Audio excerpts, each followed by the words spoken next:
Pero tenemos aquí a nuestros invitados para que nos expliquen un poquito más respecto de lo que está pasando. Yamil Santoro, abogado, bienvenido, gracias por venir. Gracias. Y Hernán Lecher, economista titular del CEPA, gracias también, gracias a ambos. Bueno, a ver, ¿qué es lo primero que le surge a partir de esto que contábamos, ¿no? De esto que ahora informa o anticipa la UCA? Bueno, creo que es algo que uno podía anticipar teniendo en cuenta la tormenta en la que venimos estando hace ya un par de meses. Desde ya que es preocupante el número, estemos hablando de una variación en mayor o menor medida. El problema real es que la Argentina sigue teniendo un tercio de los argentinos en una situación de pobreza estructural hace demasiadas décadas. No es una responsabilidad ni de este gobierno ni del anterior, sino me animaría a decir que la política argentina no ha logrado resolver el problema de la pobreza estructural, más allá de que quizás uno de los principales motores para resolver esto, y así lo acredita la correlación que hay entre índice de desarrollo humano y PBI per cápita, es el crecimiento económico, y a nuestro entender el gobierno está haciendo lo que hay que hacer para llevar a la Argentina en un camino de crecimiento económico sostenible. En términos concretos, esta foto no le hace gracia a nadie, definitivamente preocupa al gobierno. De hecho, mismo la UCA ha reconocido que la decisión del gobierno de fortalecer las contribuciones a comedores, que ha aumentado la cantidad de personas que va a comedores, parecido al aumento que hubo en el 2014 en relación al 2013, si bien es preocupante ese dato, es una reacción adecuada a la del gobierno. Reitero, no es algo para celebrar, no es algo para congraciarnos ni mucho menos, pero por lo menos entender que son vaivenes de corto plazo y lo importante es tratar de pensar en si estamos en condiciones o no como país de salir de este problema estructural y generar empleo de calidad para todas estas personas. Hernán. Bueno, él hablaba, recién Yamil hablaba de crecimiento. En realidad, si vos querés combatir la pobreza, tenés que trabajar sobre la desigualdad y básicamente sobre la distribución, que es lo que no hace este gobierno.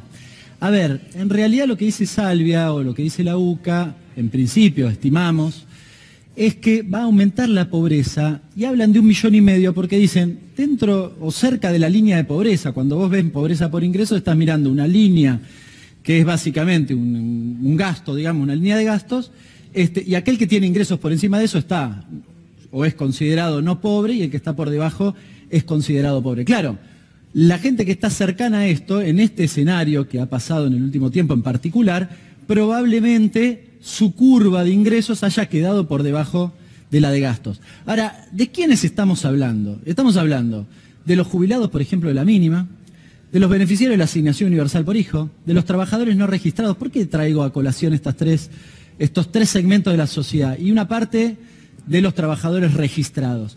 Traigo esto a colación, ¿por qué? Porque los jubilados de la mínima y, por ejemplo, los beneficiarios de la asignación universal por hijo, cuando uno ve el trimestre del año pasado, de este mismo periodo, el segundo trimestre de 2017 y el segundo trimestre del 2018, perdieron poder adquisitivo, casi 5 puntos en términos interanuales, solo en ese trimestre. Naturalmente que se van al bombo, digamos, y estamos hablando de dos segmentos importantes en lo que tiene que ver con la pobreza.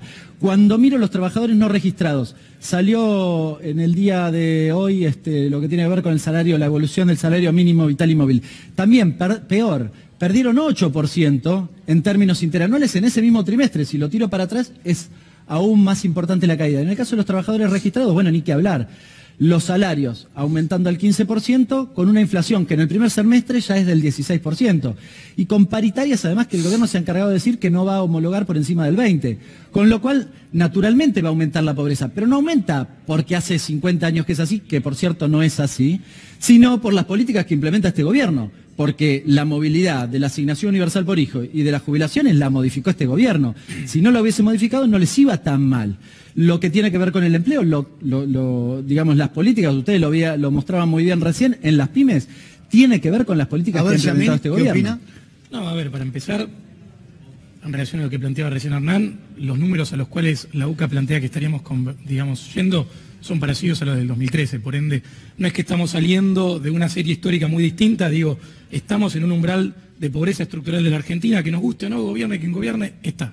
Digo, ahora, ¿cuál es el, bueno, digo, por lo menos remitiéndonos al informe de la UCA. Explicarle a la gente, remitiéndonos al informe de la UCA. Explicarle a la gente metodológicamente cómo hace la UCA el informe, porque entonces ahí explicas por qué en el 2013 le da lo que les da. Está bien, más allá de las cuestiones metodológicas porque en realidad no todos entendemos siempre de qué están hablando. Está bien, no importa, digo, para no entrar en cuestiones complejas, y me parece que hay algunos datos que plantea el informe de la UCA. Dani, y después seguimos para que hablen los dos. Efectivamente, a ver, la UCA muestra, por ejemplo, el 2015, donde todos estos indicadores que yo recién mencionaba crecieron, creció el salario real, creció el empleo, creció la jubilación, creció la asignación universal por hijo, en términos reales, la UCA dice que aumenta la pobreza. Eso es imposible.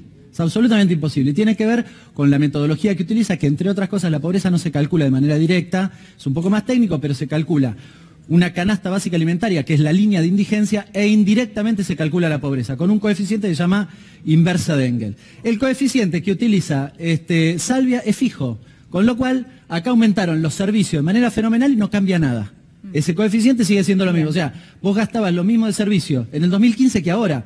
Si alguien del otro lado de la pantalla me dice que eso es verdad, no sé, yo me retiro. Ahí lo que sí te puedo decir es que existiendo la tarifa social, de hecho personas que antes pagaban por servicios públicos a partir de la implementación de la tarifa social y que se dejó de subsidiar la pileta climatizada del country, como hacía el kirchnerismo, que cada 3 pesos que iban en subsidios, 2 iban a clases medias y altas y el interior subsidiaba al área metropolitana. Con este cambio de política orientada a subsidios energéticos a los sectores más vulnerables, por lo menos ese segmento quedó medianamente cubierto. Yo creo que de los aumentos. El que cobra la tarifa social del otro lado, que pagaba 50 pesos y ahora paga 800, claro, no le aumentó 2.700 como a los demás, pero le aumentó 700%, debe estar muy contento y muy satisfecho con lo que vos decís. De hecho, tío, dependiendo de qué servicio público estés hablando, hay una determinada cantidad en cualquier de consumo servicio que está bonificado. Público, en cualquier servicio público. Hay servicios donde no pagan.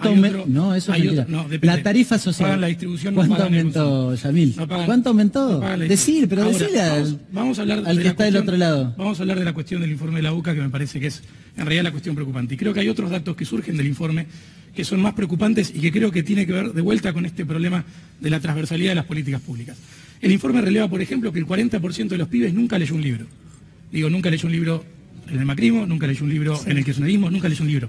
El 50% no tiene acceso a Internet. Entonces, en realidad lo que acá tenemos que empezar a discutir, independientemente de si había más o menos pobre durante el kirchnerismo, u otros tecnicismos de cómo medimos o si el informe de la UCA es o no del todo preciso, es que en realidad hay un 50% de los pibes de la Argentina que tienen serios problemas para enfrentar el futuro con herramientas suficientes. Yamil, ¿te puedo hacer una pregunta? Sí, por supuesto. ¿El gobierno no empeoró todos los índices socioeconómicos desde el 2015 hasta la fecha? ¿Eso no lo reconocen ustedes? No, yo no creo que hayan empeorado todos los índices socioeconómicos, primera cuestión. Segunda cuestión que me parece ¿Por qué? importante. Dame un segunda ejemplo. cuestión que me parece importante habría mencionar es que acá las políticas sociales son viables en la medida en que a vos te permita la ecuación económica mantenerlo de manera sostenida. Es decir, si yo hoy vengo gastando estructuralmente más plata de la que tengo durante muchos años, eventualmente no lo puedo sostener. Eso no hace que yo sea mejor o peor gobierno, sencillamente quiere decir que estoy pateando el problema hacia adelante. Eso era en buena medida lo que estábamos enfrentando con el gobierno anterior, que estaba pateando o no consolidando deuda o no reconociendo deuda que había en materia internacional. Recordemos el juicio de los holdouts, entre otras cuestiones, evitaba que la Argentina tuviera que utilizar el dinero para afrontar determinadas obligaciones.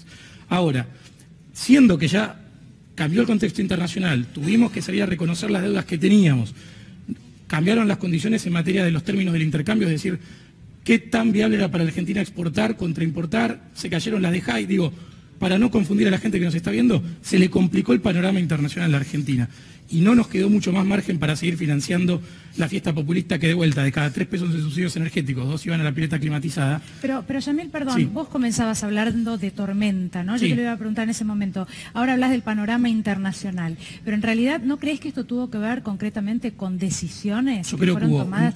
Nosotros hablábamos Sí. recién de las LEVAX, todo el mundo sabe hoy qué son las LEVAX, todo el mundo habla de LEVAX, ¿no? Cuando en realidad nunca nadie tuvo acceso, o muchos no tuvieron acceso. Y lo poníamos en relación a lo que sucede con las fábricas, ¿no? Con la inversión productiva. Mira, te respondo Sí. rápidamente ahí. En realidad, nosotros desde Mejorar, que somos el ala más liberal de Cambiemos, digo, lo que planteamos en concreto era apenas asumió el presidente, lo que había que hacer era atacar con mayor ahínco el déficit fiscal, salir en todo caso a endeudarse para contener a los sectores más vulnerables y aquellos que podían pasar por un momento más delicado a raíz de las correcciones macroeconómicas que tenías que hacer, y punto. Acá se optó por una política más gradual, justamente para no transferir costos a ningún sector social en particular, sino tratar de estabilizar la macroeconomía y salir del déficit fiscal de a poquito, y para eso tenías que endeudarte. Ahora, ¿cuál es el problema? Vos traes dólares, contra esos dólares tenés que emitir.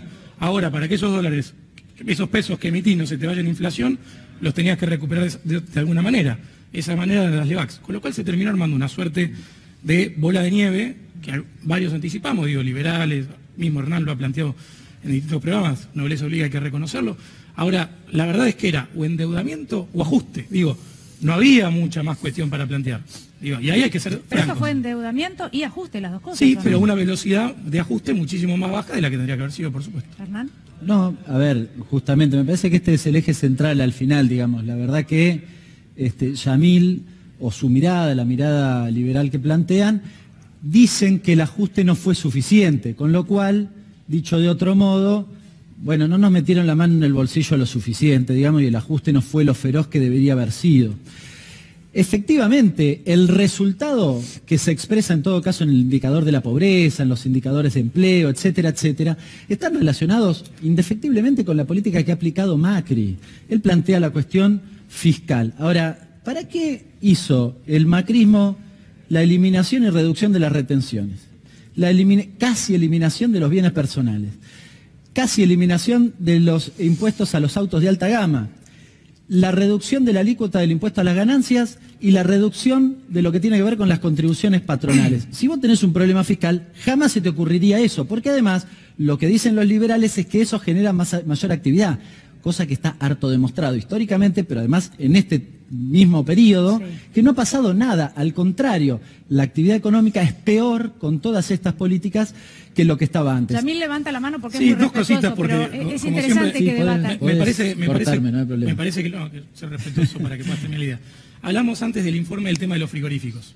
Del 2015 en adelante, justamente por políticas restrictivas al comercio exterior, cerraron 130 frigoríficos y se perdieron más de 16.500 puestos de trabajo. ¿Ese de dónde datos salieron? Datos oficiales. ¿De dónde? Datos oficiales los tengo ahora después de paso dónde, el informe. ¿dónde? No, pero ¿de dónde? Estaban en Infobae, ahora te los levanto. No, pero ¿de dónde? En serio, te pregunto, porque no hay ningún dato de eso. Ahora te los paso. No, porque no hay. No ¿Querés que me ponga a googlear ahora? Pero es que no existe ese dato. Ahora. Sigo igual con los datos mientras tanto porque Hernán lo plantea. Digo, primero que ahora se está recuperando producción de carne justamente por la salida de las retenciones, lo cual permite más generación de empleo, que la Argentina vuelva a exportar carne, que se genere más recaudación del Estado a partir de que hay mayor nivel de actividad económica. Hernán dice que no está probado en ninguna parte del mundo que por bajar impuestos se recauda más. De 2008 a 2015, la liquidación del campo pasó de 38.000 millones de dólares a 19.000 millones de dólares. ¿Qué pasó en el medio? Retenciones. ¿Qué fue lo que generaron? Destrucción de una gran cantidad de producción en el campo. Desde que se sacaron las retenciones en el 2015, la producción del campo aumentó interanualmente un 28%. De hecho, gracias a la caída de retenciones, se logró recaudar más impuestos, 50.000 millones de pesos más, que si se hubieran mantenido la recaudación, si se hubieran mantenido las retenciones. Entonces, en definitiva, sacar impuestos, sobre todo cuando tenemos una situación como la Argentina, donde cobramos un 50% más de impuestos que cualquier país vecino, a veces permite generar más puestos de empleo, más nivel de actividad económica y por ende más recaudación. Ahora, Yamil, ¿cómo? Perdón, y quiero cerrar con un sola, Adrián, con esto. Porque después hay otra forma de ahorrar plata.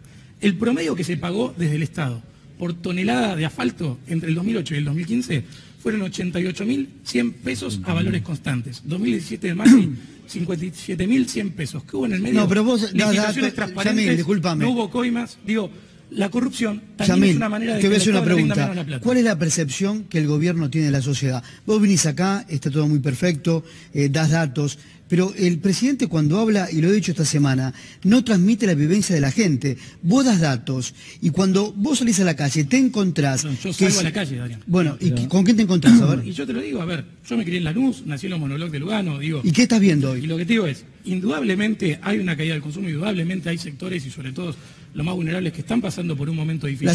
Las inversiones no llegan, se están alejando. Pero a ver, las inversiones están llegando, no están llegando en el volumen que la Argentina necesita ni el volumen que nos gustaría, para no usar la palabra y dejarlo andar. Digo, lo que tenemos que entender es que si no resolvemos los problemas estructurales de la Argentina... Pero hoy qué respuesta se le da a la gente. Pero te estoy diciendo, tenemos que bajar impuestos para que sea más atractivo invertir en la Argentina, tenemos que avanzar en reformas laborales que no ataquen los derechos de los trabajadores, pero que hagan más viable la generación de empleo. Digo, lo que hay que avanzar es en una agenda en línea con lo que está pasando a nivel global para poder enfrentar la economía globalizada de una manera inteligente.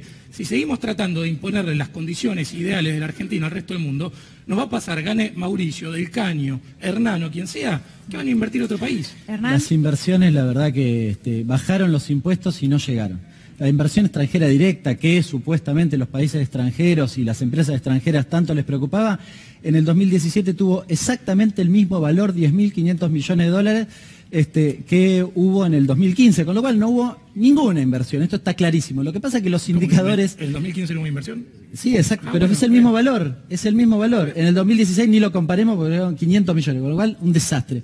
Pero en relación al 2015... global eso, pero en todo la TAM cayó la inversión global. Sí, es culpa del mundo porque ustedes son geniales. Ahora, el problema es que los indicadores no son tales. No existe censo agropecuario, con lo cual no existe ese dato de frigoríficos cerrados. Es una gran mentira porque el censo agropecuario, el último que se hizo, es del año 2002. Con lo cual no existe ese dato. Probablemente en algún medio, grandilocuentemente, digan eso. Lo mismo que dicen que 50.000 millones de pesos se recaudaron adicionales en retenciones. Eso es una gran mentira, es una estafa. Los indicadores oficiales, no los de Hernán Lecher, los oficiales dicen que cayó la recaudación. Hay que fijarse en la FIP en este momento. Y la recaudación de derechos de exportación cayó estrepitosamente, lo mismo que la de bienes personales. El empleo en el agro no aumentó desde 2015 hasta ahora, cero. Generan 313.000 puestos de trabajo. Aumentaron en 316 y hoy están en 312.000. Que me expliquen dónde está el empleo que generan. Y es mentira que es más producción. Porque cuando vos mirás la producción, lo que aumentó fue el trigo, que casualmente algunos diarios deliberadamente dicen, no, el trigo trajo más ingresos. Claro, ahora, en contrapartida, la soja y el maíz se redujeron sensiblemente. Cuando haces el número global, el número agregado, fuiste para abajo. Estos son los datos precisos. Y eso sí tiene que ver con la realidad que uno ve en la calle. Hay sequía e inundación, digo, ahí no le puedes echar la culpa a Mauricio. Pero entonces no inventen los 50 millones, si no son, no son. Es un dato objetivo que está. Entonces decís, cayó la recaudación yo que te dije, aumentó la recaudación. Pero no aumentó la recaudación. El dato que vos me pedías de cayó, pero decís que es por la sequía. Es la Cámara de la Industria Cárnica, así que si tenés algún problema, anda a la Cámara del Sector que dice que del 2005 al 2015 cerraron 130 frigoríficos y desde el macrismo aumenta la cantidad de frigoríficos. Yamil, Hernán, tenemos que cerrar, tenemos que despedirnos a los dos, pero queremos que tengan la oportunidad de cerrar en una frase muy cortita y yo les pregunto, ¿cómo ven este semestre que encaramos ahora hasta diciembre de 2018, lo que se viene? Arranca. Retomo algo de lo que dijo Salvia. Salvia dijo, el segundo trimestre de este año es muy malo y es justamente lo que discutimos y analizamos acá. Sí. Lo que viene es peor. El tercer trimestre es peor que este. Yamil. No, yo creo que al contrario, lo peor que teníamos ya pasó, lo cual no quita que el segundo semestre va a ser un semestre difícil. Lo que es importante entender es que se están llevando adelante las reformas estructurales que permiten que Argentina retome la senda del crecimiento en el 2019 e independientemente de quién gane lo pueda sostener. Gracias a ambos.